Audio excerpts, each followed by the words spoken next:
again, it's Friday, the end of the week, and so we're doing our GNR, Green and Red, Writing and Moaning weekend review. So TGRIF, thank Green and Red, it's Friday. And what we do is we take a few of the big stories and we have some fun with them.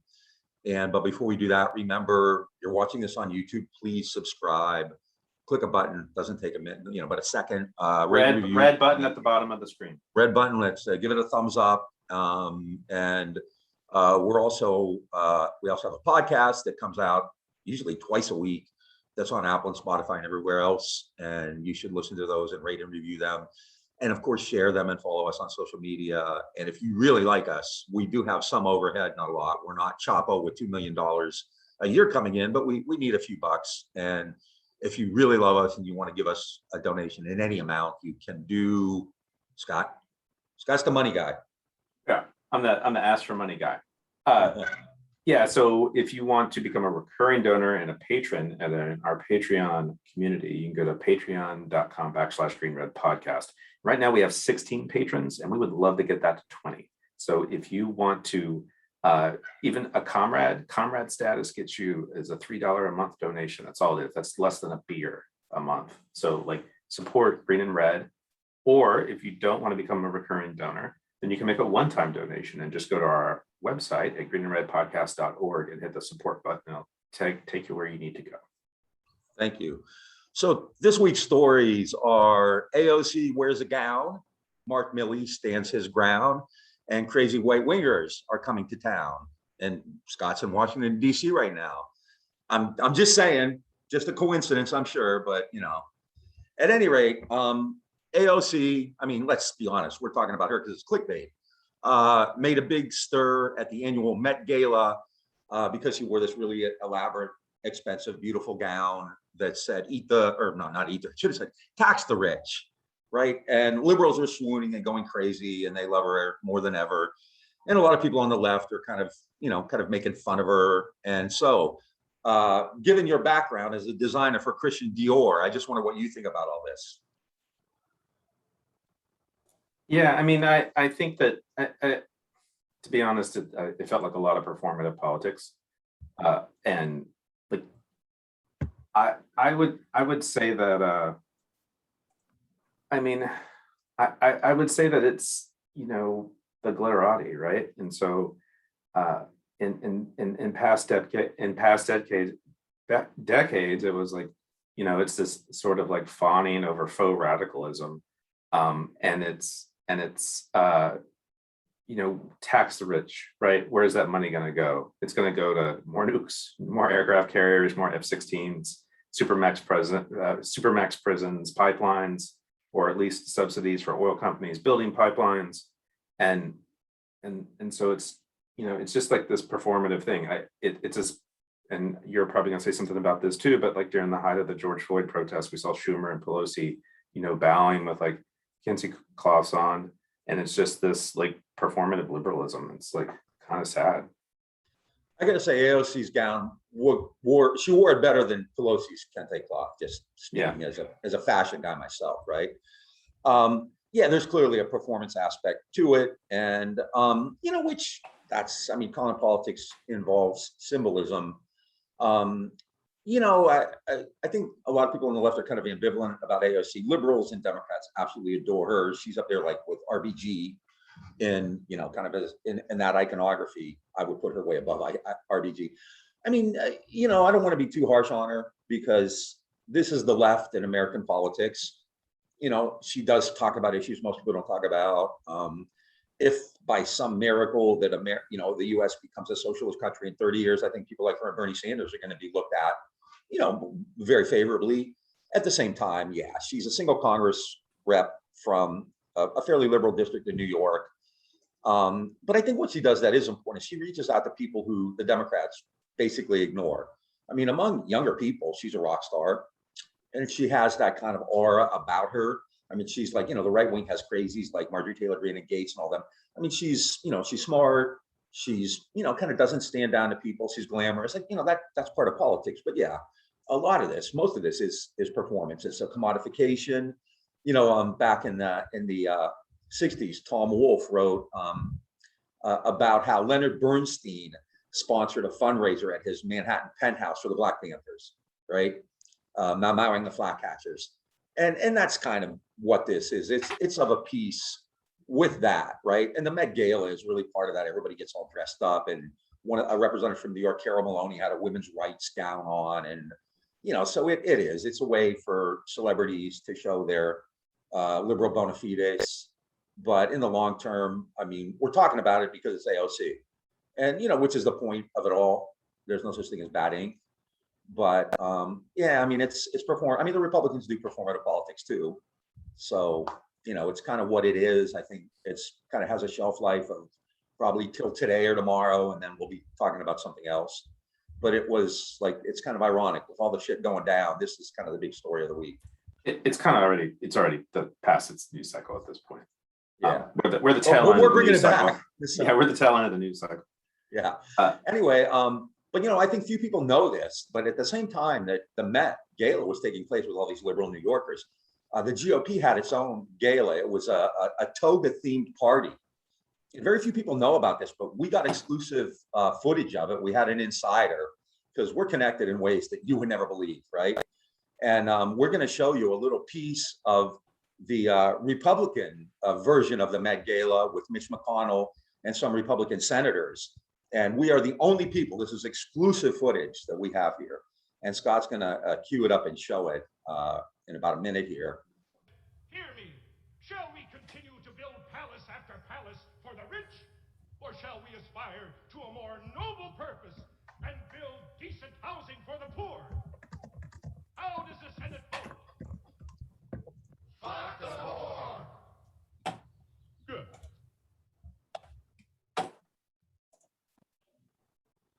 All right. See, so at the same time, I mean, as bad as we can make fun of liberals, you can see that the GOP is still up to its old tricks. So they've never met a poor person who they wouldn't crush.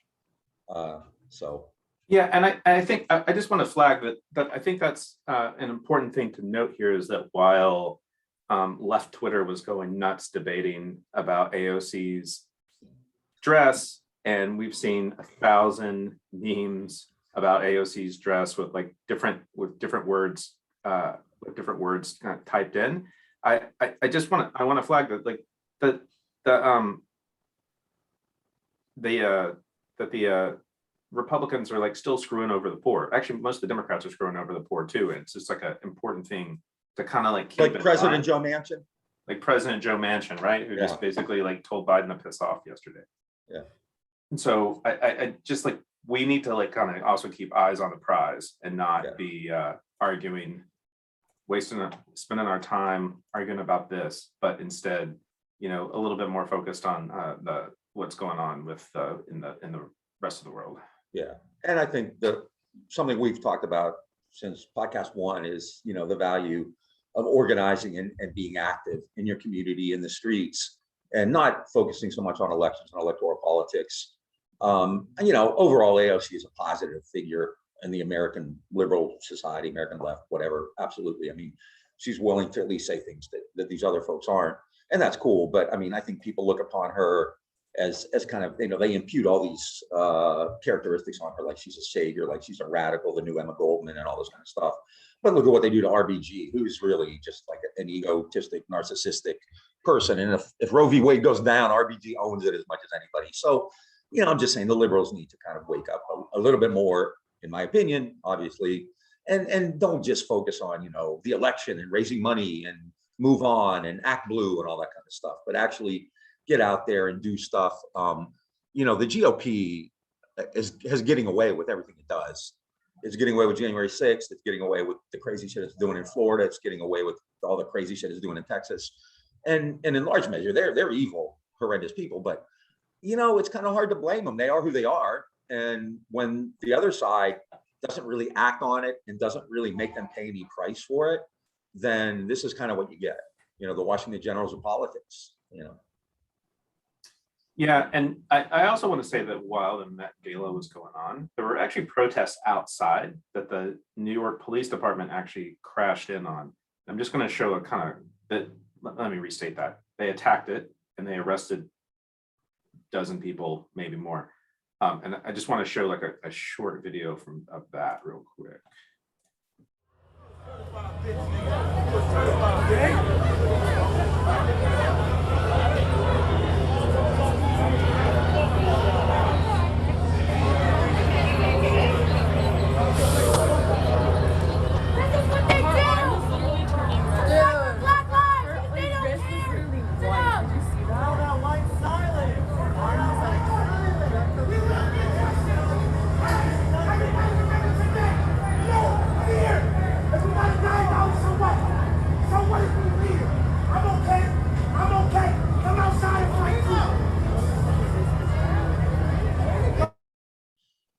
Yeah, I mean, I didn't even know about that until like a couple of days later. And in a sense, AOC preempted that, right? Because everyone's talking about her gown.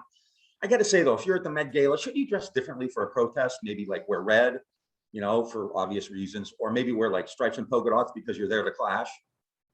Just saying. Yeah. Anyway, I think the important point here is that there was a Black Lives Matter protest going on outside the Met Gala, which didn't get any attention, which was also like just, there's a lot of rich people and a lot of rich liberals doing a lot of stuff inside that building, and people were out in the streets because people are always out in the streets, and the media tried to ignore that, and fortunately, people are actually able to make their own media at this point. Yeah. And who's going to be the 2021 version of Leonard Bernstein having a fundraiser for Black Lives Matter in a Manhattan penthouse? I'm sure there are plenty of people who will. So I'm sure there's lots of that going on. Anyway, next we're talking about what is actually, I think, by far the biggest story of the week. And we are also doing it for very personal reasons, because this is kind of, I mean, we're not the type to say, I told you so, are we, Scott? No, never. Never. But listen, motherfuckers, we told you so. Mark Milley, the chair of the Joint Chiefs of Staff, it was reported in a new book by Bob Woodward, who I can't stand, but is as connected as anybody, right? Has said that Milley was terrified. And Robert Costa. He shared a byline. Who is Robert Costa? He's the White House correspondent for the at first I thought it was Bob Costas, the sports announcer, because I'm thinking like, wow, this guy's all over the place, but okay. Yeah. Anyway, Milley was terrified of Trump during the election, and made phone calls apparently at the behest of Mark Esper, who was Trump's guy, the Secretary of Defense, to the head of the Chinese military, saying, don't worry, we're not going to nuke you, right? And he did. One of these came, I think, right before the election. One came after January 6th. And Milley made it clear that the military was not going to let Trump get away with whatever goofy shit he might have planned.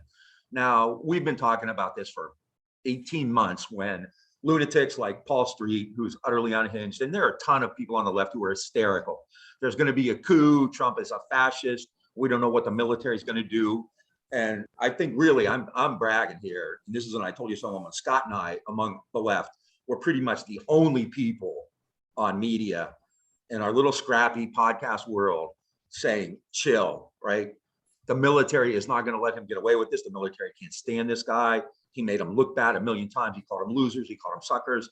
He really put Milley out, hung Milley out to dry with that photo op. And, we knew that. We also talked about Wall Street too. And now it's kind of coming out that, in fact, that was happening, right? And I think people need to understand that that's important. We're not military people. We don't like military. We think the military budget should be virtually eliminated, right? But, we don't like wars. But at the same time, in the absence of other kinds of resistance, I mean, Milley served a purpose. You're a street activist. I mean, aren't you glad that Milley did that? Yeah, I think it's important to note this moment that we're in. Like, we're in this moment where liberal capitalist democracy is under attack, not by the left person. Like, it's under attack by the left, but like not in a way that's really damaging it. But it has also been under attack by right-wing populism, and it's been under attack by Trump and the ruling class. And that's a complicated thing when we throw that out there, which includes Wall Street, it includes heads of other industries, it includes Silicon Valley, but it also includes military elites, and that it wasn't necessary. And there was a lot of action on the streets in 2020. There was been a lot of action on the streets for actually quite some time, and it's an important, significant paradigm shift because of what people on the streets in left in left movements do. But it's important to note that the ruling class actually thought liberal capitalist democracy was actually under attack by right-wing populism, and specifically by Trump and his followers, his fanatical followers, and they actually intervened. And it was behind the scenes, but it's obviously coming out. And like the more we see these, books by people like Woodward and Carol Linning and Philip Rucker have one that just came out. There's a number of these books about the end of the Trump administration that are starting to come out, and it's important to note that these are these are pillars of our society. These are foundations of our society. They've been there since the beginning of the Republic, and they are not going to allow right-wing populists to undermine that. They're not going to let left-wing movements do that as well. But we as organizers need to be smart and strategic about how we dismantle that. But also we need to be smart in that we also can't let fanatical right-wing populists take over either. So yeah. And I mean, this goes back to many of the shows we've done where we really beat it into the ground. The idea there is the ruling class, I mean, they obviously want profits, but they want stability. They need stability. And, everybody loves to make references whenever there's a Democratic president to FDR.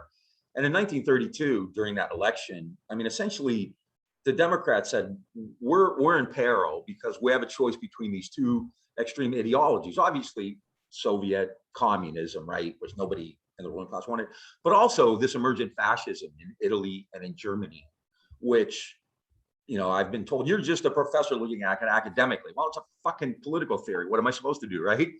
And I mean, obviously, that kind of corporatist fascism was far closer to capitalism, but at the same time, the American ruling class feared it. People like Herbert Hoover and Bernard Baruch and FDR, of course, and FDR's goal was to stabilize the system, to kind of restore a healthy form of capitalism, which is kind of what we're seeing today. And the military played a big role in that too. Now, there's no doubt that, and I've seen today that, people on the left should never support the FBI going after the right wing. Dude, the FBI has gone after so many lefties. They tried to get Martin Luther. Maybe they did kill Martin Luther King.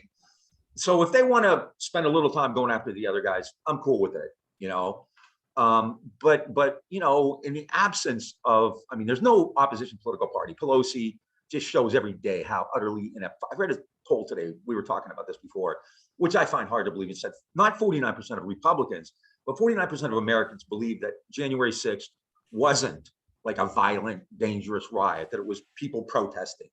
I really find that hard to believe. But at any rate, even if the numbers are close to that, obviously it indicates that we have a crazy, batshit, scary right wing out there.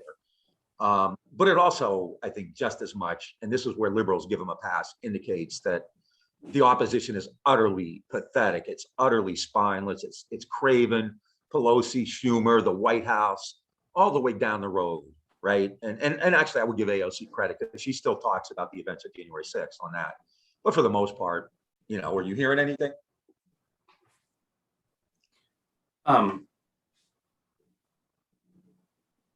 mean, do you get this? Yeah, I mean, we don't, it's not, Josh Hawley the other day said Blinken should resign, Sullivan should resign. He won't vote for the military budget or something like that unless they resign. And I don't really care about Blinken or Sullivan, or Biden should resign. It's like, I don't really care about those sentiments. But the fact that Josh Hawley, that little fucking punk, can say this shit, this Stanford grad who's pretending he's a macho guy. I mean, he should be, mobs should be tarring and feathering him. And he and Ted Cruz are out there just without any reservations because they know there's no consequence. Yeah, I think that Hawley and Cruz, they essentially gotten away with murder.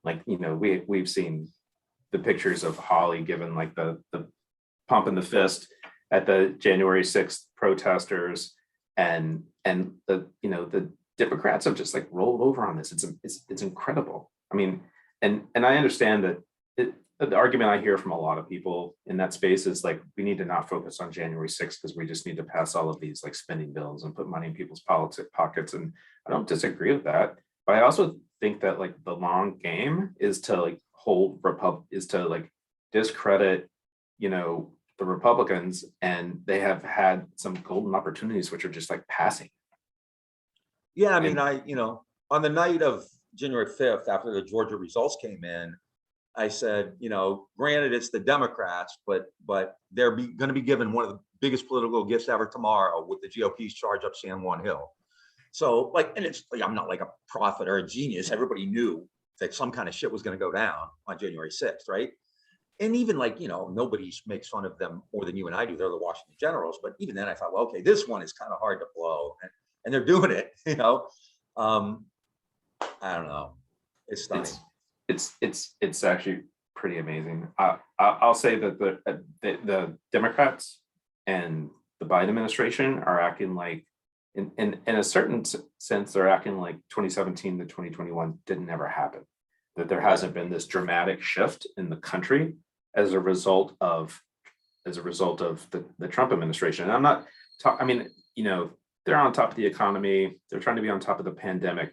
But the sort of culture shift and the firing up of the culture wars, which that you get because you're in Houston, and I get because I have family who are all in these red states. I mean, it's just amazing how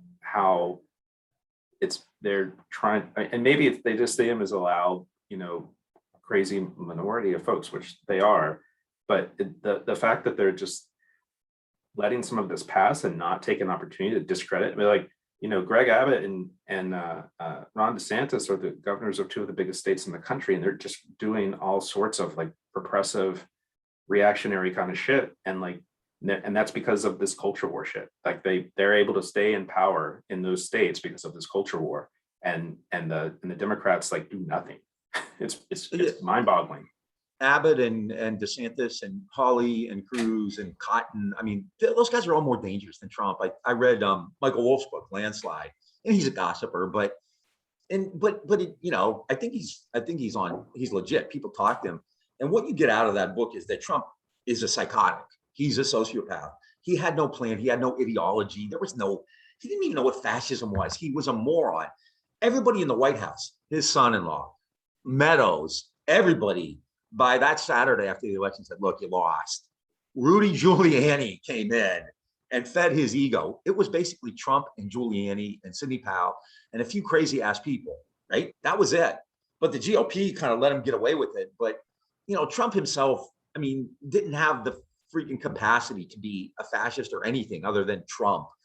These other guys are smart. They're smarter. So they can do that. We can make Boebert and Marjorie Taylor Greene and Gates. They're freaking morons. But some of these people are smart and they got the rap down. They got the rhetoric down, and they're dangerous.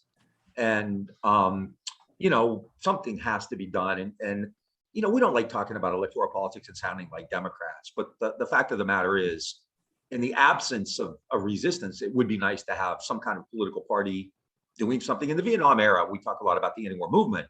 But one of the keys to that is that pretty early on, really important political figures like J. William Fulbright, McGovern, Church, and others started to come out against the war. And that gave them kind of cover, legitimate political cover. And that's not unimportant. And as an activist, you can speak to that way more than I can, right? That it's not a bad thing when you have the Democratic Party kind of taking your side, because that gives you space. Doesn't mean you're part of them, but it gives you space. I can't understand why anybody would want to be in a world today where Trump was president rather than Biden. And I would give Biden an F+ maybe as a grade, right? But still, don't you feel safer as an activist with Biden rather than Trump? Oh yeah, it's the chaos, the instability. Yeah. I want to see us win on issues, right? I want to see us win on climate. I want to see us win on immigration, things like that. When we have not just someone who has these repressive right-wing politics, but also is completely chaotic and completely unstable. It's nothing happens. It's all about having to fight Trump. People are still fighting Trump, and we're at least fighting Trumpism. And I would like to move past that so we can take on the fossil fuel sector or the banking sector, And, but what you just saw in California, though, kind of indicates that that's probably what they're going to be doing, fighting Trump, because that seemed to work for Gavin Newsom. We talked about the recall last week, and I don't know if you want to update people about that. Yeah, and if you haven't seen the news, Newsom crushed the recall. It was Newsom versus a recall committee, and he crushed it because he smartly framed his campaign as it's me or Trumpism, and to his benefit, the lead candidate on the recall was like a Trump Republican who said all kinds of nutty repressive things about women and climate change and abortion and immigration and you know, some of his far out there sort of theories And on he's in favor history. but he's in favor of reparations, right? Yeah, for slave owners. For slave owners. Yeah, I mean, and so I mean, it is California. It's like the bluest state, but still, it's an interesting strategy that the Democrats are moving towards. And the, you know, the one thing we didn't say is the top issue on voters' minds, according to exit polls, from what I saw, was the pandemic. And Sure. and Newsom said we're going to end up like Texas and Florida, Yeah. which is actually something I've been saying for a while. If I lose this recall. And It's the only like no Republican is going to get elected statewide in California anytime soon. So if they had been able to convince enough people that Newsom needed to be recalled, 51%, then even if they had whoever had the plurality of the vote would have been elected. And at that point, it was Larry Elder. And you know, I don't, again, polling, but you know, I saw a poll today, a fairly strong majority of Americans believe in mask mandates and vaccine mandates. So again, we've been saying this for 18 months on pretty much every major issue. The Democratic Party has a pretty good majority, whether it be, you know, masks and vaccines, whether it be limits on guns, whether it be obviously abortion rights. Today, another poll came out, the Texas abortion law. A majority of Republicans in Texas don't support it. And yet they do it. They get away with it. And there's no, I mean, in Texas, they've been on this rampage. I think Florida was kind of catching up. So it was kind of for Texas, was like, kind of hold my beer. We're going to show you how batshit crazy a state can get. And there's been nothing. I mean, there aren't people storming the Capitol. There aren't people blocking traffic. There aren't people going to the State House. It's kind of like, you know, in the past, it would be like, well, we'll rely on the ACLU and the courts. Well, you can't do that anymore because you have, you know, crazy people on the courts too. The study I read a study that actually pro-life people, when they find out about the actually anti-abortion law in Texas, they're against it because of the way it works, the bounties and you know, turning in your neighbors and things like that. Exactly. Yeah. And yet here we are. So you're in Washington, D.C. today. We're not going to talk about why, but tomorrow, the 18th, Saturday, there's going to be a big, well, maybe not so big rally. Justice for J6. Justice for J6, because American political prisoners are the guys who went into the Capitol with Confederate flags and swastikas and shot at cops and, you know, tear gas people and beat people with shields and stole shit from Pelosi's office. And those are their political prisoners, right? Yeah. And they're going to rally. But,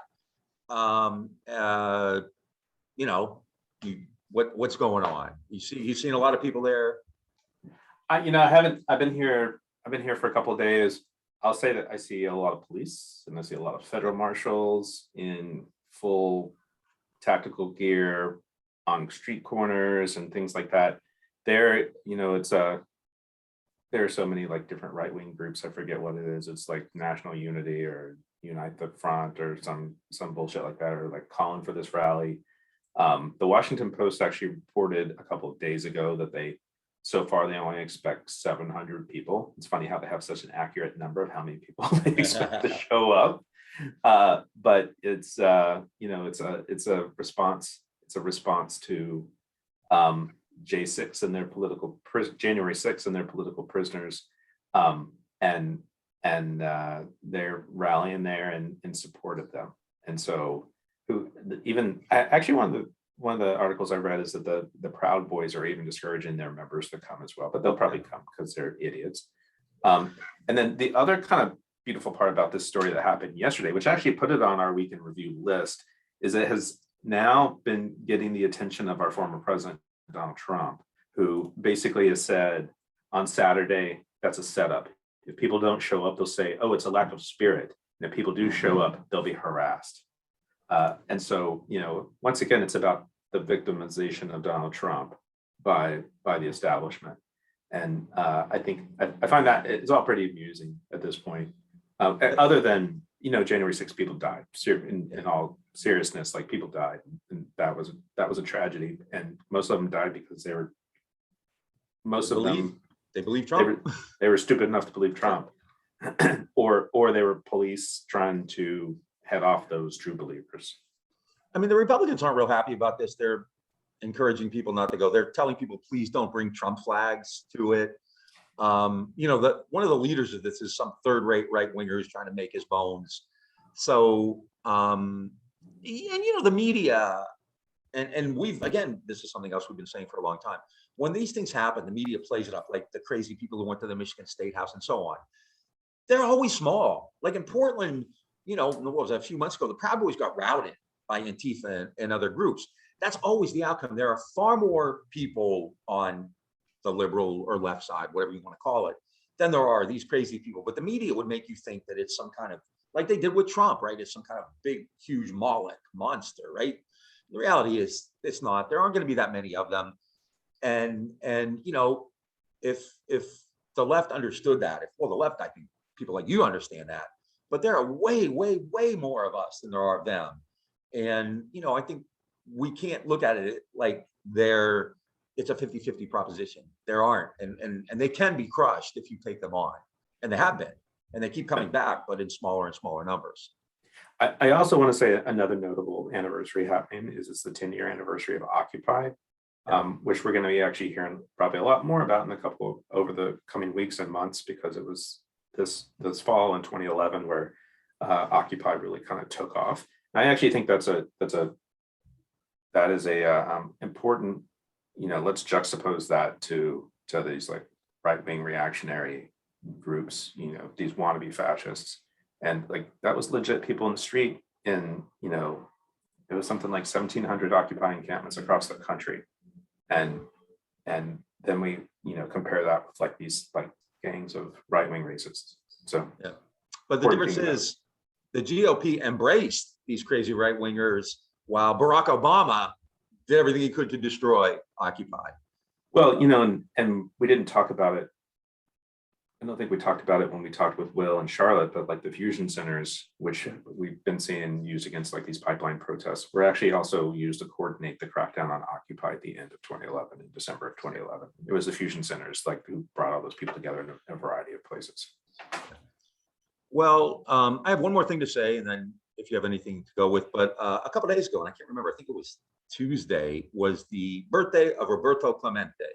And if you're a baseball fan, you know that he was a great Hall of Fame outfielder of the Pittsburgh Pirates. But Clemente, especially to Latin American ball players and fans, is a hero.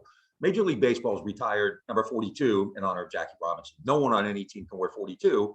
And a lot of Latin players and others have said baseball should also retire number 21, which was Clemente's number, and I'm all for that. But Mike Elk, who's a friend of the podcast and who we've had on, and is a Yinzer, he's from Pittsburgh, wrote a thing the other day, which I didn't know.